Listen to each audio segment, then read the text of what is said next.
man, look at those iris. Aren't they beautiful? It's like my favorite flower of spring. It comes upon close to Memorial Weekend. I got some light pale purple ones right there. I got a different variety here getting ready to bloom.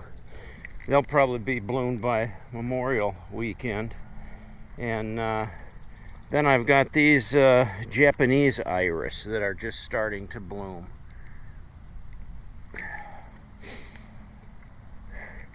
When I bought this property, it was in the early 90s, probably 1990, something like that. And it was a brush field. In other words, they were just small trees like this little one right here, and smaller. So a lot of it could be brush hogged with the tractor, and that's what we did. But as you see, things have grown up. In fact, over there behind the garden, those woods there, that was a field when I bought this property. You could see the houses down the street. It was just an agricultural field, and originally that's what this property was. But I look around and I got a lot of memories. You see this blue spruce here. I love blue spruce. It's got all kinds of new growth on it, this light pale, and they call it because it takes on kind of a bluish green color. And then there's another big one right there. Those were from my dad's Christmas tree farm, and I dug them up, and brought them here and planted them, and they have thrived over the years. When I was a kid, my dad had a farm down in New Philadelphia, Ohio. He had 280 acres of farmland down there, and it was real hilly, beautiful country down there, New Philly. And probably about, let's see, out of the 280 acres, I'm going to say at least 50 of those acres were Christmas trees. Every holiday, every weekend, as kids, we were expected to go down there and work on the Christmas tree farm. We burned brush fields. That was one of my favorite jobs. Just to get rid of all the briars and the brush and everything. And then planting trees, did a lot of that. And then just mowing and maintaining around trees. For years we did that, until I was old enough to get a job and moved out of the house, and then it became too much for my dad, so he sold the Christmas tree farm before he even reaped any of the benefits of it. But he made a pretty good profit of it anyway, and he was able to buy a house maybe about 4 miles from here. He had about 12 acres there, and on that 12 acres, at least 3 of those acres were Christmas trees. Yeah, he had to keep going with the Christmas tree business, so he planted more Christmas trees there on his Christmas tree farm. And every when Christmas came, or when Christmas season came, it was a cut your own. People would show up and they'd cut their own Christmas trees down. And my mom would make gingerbread cookies that she would give to the children, and they really enjoyed doing that. So whenever I see these, the spruce tree and the one over there by the house, it always reminds me of my dad and his time, with his Christmas tree farms. Some fond memories of that. It was really hard work, but some fond memories. When you look at the trees on your property, it really tells your age. These white pines here, I don't know exactly how old they are, but you can age a pine tree by looking at the whorls. So if we look inside at the tree, you'll see the branches come out in layers as they go up. And you count each one of those layers as you go up, and you can tell how old that tree is. I think this one over here you can tell a little better. You can see the 1, 2, 3, 4, 5, 6, 7, 8, 9, 10, 11, 12, 13, 14. 16, 17, 18. There's probably 30, 35-year-old trees. At least 30-year-old trees that are here. Now, I dug these up off of another property that wasn't from my dad's Christmas tree farm. These white pines up here, and then I think there's some Austrians, maybe some other. There was a property that had these little seedlings everywhere, and I took a shovel and just kind of pulled them out and got them out by the roots and wrapped them up in some newspaper, damp newspaper, and brought them home and just, stuck them back in the ground here, and they all lived. So I got this whole hill with these nice big beautiful pine trees up here. So yeah, that kind of makes me feel old when I know I planted them when they were just little tiny seedlings like that. A lot of trees like this crabapple here we bought and planted over the years. These smaller trees we purchased.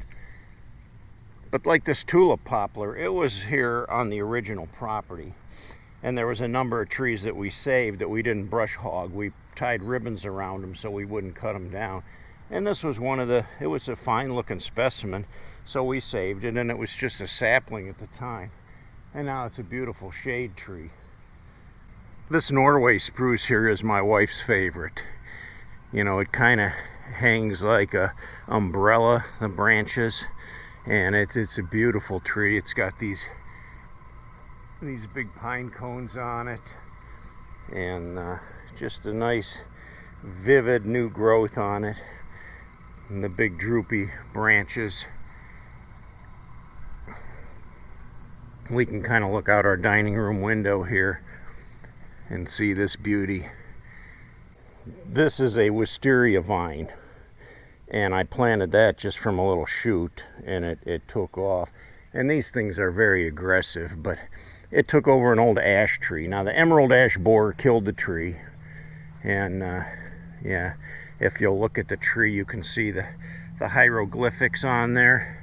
Those are all the borings from the ash borer that eat out under the bark and kill the tree. And this wisteria has these beautiful grape-like clusters of flowers that bloom out every year. And it's really pretty, but one of these days that ash tree is going to collapse, and I don't know where this big mess of vines is going to end up. It's going to be a big mess for sure that I'm going to have to deal with. This tulip poplar here is another tree that has a lot of memory. It was here when I bought the property and we saved it. It has a lot of character to it over the years. It even has a little wild weed growing in there. But anyway, it's got a lot of memories. When my son and I were working this property before the house was here, and after we brush hogged it, we would take all the brush that was cut and pile it up in great big piles, and then have a bonfire and burn all of that brush. And we were here on a very hot August day, and we lit one of the bonfires. It got so hot it started the field. It was all cut, mowed, and it was dry, and there was a lot of tinder, and it started burning all around, and it was more than we could put out. We fought it, and the wind started blowing, and the fire started creeping this way. Well, as I said, that woods over there used to be a field, and my fear was that the fire would hit that field and just take off down towards those houses. So we fought fiercely trying to put the fire out. We had like 1 gallon of drinking water that my son and I were sharing, and it got there was like that much water left in the bottom of this jug. And I pretty much got heat exhausted at the time, where I couldn't do anymore. My son had a shovel and he was beating the flames out, and he was doing a pretty good job. I mean, the flames were only maybe 12 inches off the ground or so, but the wind was blowing them, so they just kept moving, and we wanted to try to extinguish that. I ended up sitting under this tree, and it was just a small tree at the time, but it was the only shade that we had, and I just kind of collapsed here. And I mean, I was sick. I was really heat exhausted. And my son, bless his soul, he worked his butt off, and he put the rest of that fire out. And I saved that little bit of water for him, and he chugged that down. And that was it for the day. We were done. We were both totally exhausted. This little Norway spruce here is taking a real beating. You'll see I got the cage up around it. It was probably about this tall, and it was just a beautiful tree. And the buck came and put his antlers to it and just shredded it right down to that nub. And so all of this is new growth. It's starting to come back up again, and it'll survive. It may be a little wonky, but I protect it now with the cage like I do all of my pine trees. Some of these that I've just recently planted are doing very well too. I've got some over here in the woods, along the edge of the woods in the cages. Keep the deer off of them, but they got some nice new growth on them for this year. And once they get going, they grow pretty fast. I think this river birch was one of the first trees that I ever planted when I bought this property, and got it from the landscape nursery. And I love this tree. I just love the character of it. It's a pretty tree. In the spring, though, it drops all of these, they almost look like worms. The little seed pods that come off of the tree, they fall like rain. And I think most of them have fallen by now. But still, nonetheless, I love this tree. It's got eyeballs on it. Again, when I bought the property, it had quite a diverse varieties of trees that were already established here. I mean, there was a lot of maple, ash, elm, oak, hickory, buckeyes, and then a real neat one here was this one right down by the driveway. And this tree is a sour gum, and these leaves turn to a very vivid crimson red in the fall. Beautiful tree, but it gets these little red berries on it too, and it's just a really cool tree. Again, it was just a little thing that we put a ribbon around and saved, and now it's doing really well. You see the buckeye trees in bloom right now.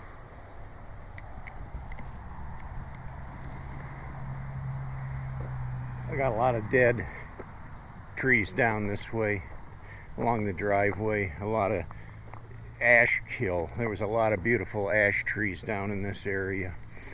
And if you look over here in the woods, you see this big leaner. There's 2 or 3 leaners there. There's a bunch falling over there. And further back in, it's like toothpicks. They're going every which way. This is a dead ash right here with ivy growing on it. I'm gonna have to take the chainsaw to that one of these days.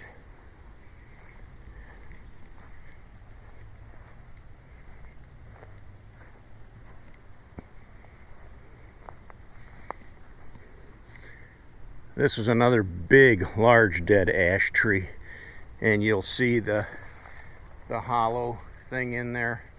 That's where those German hornets were last year that I had to wage war against, and I was able to kill them. I was able to get rid of them. And not too far from the edge of the driveway, actually right on the property line, I get this huge sycamore tree that's doing very well. So yeah, all kinds of different varieties of trees and shrubs and wild plants. It's a cool place to live. Well, I'll tell you, there's storms rolling in. And they've been giving us severe storm warnings today. They say be prepared. Well, how do you prepare for a severe storm? Well, I'll tell you one thing. If you're out on a motorcycle today in Northeast Ohio, yeah, you probably should be heading home before 6 o'clock, because you don't want to get caught in one of these severe storms. That would not be fun. Well, thanks for watching my video today, cats. Give me a thumbs up if you liked it, and please subscribe. I'd like to have you along for my ride. Until next time, guys, I'll catch you all later.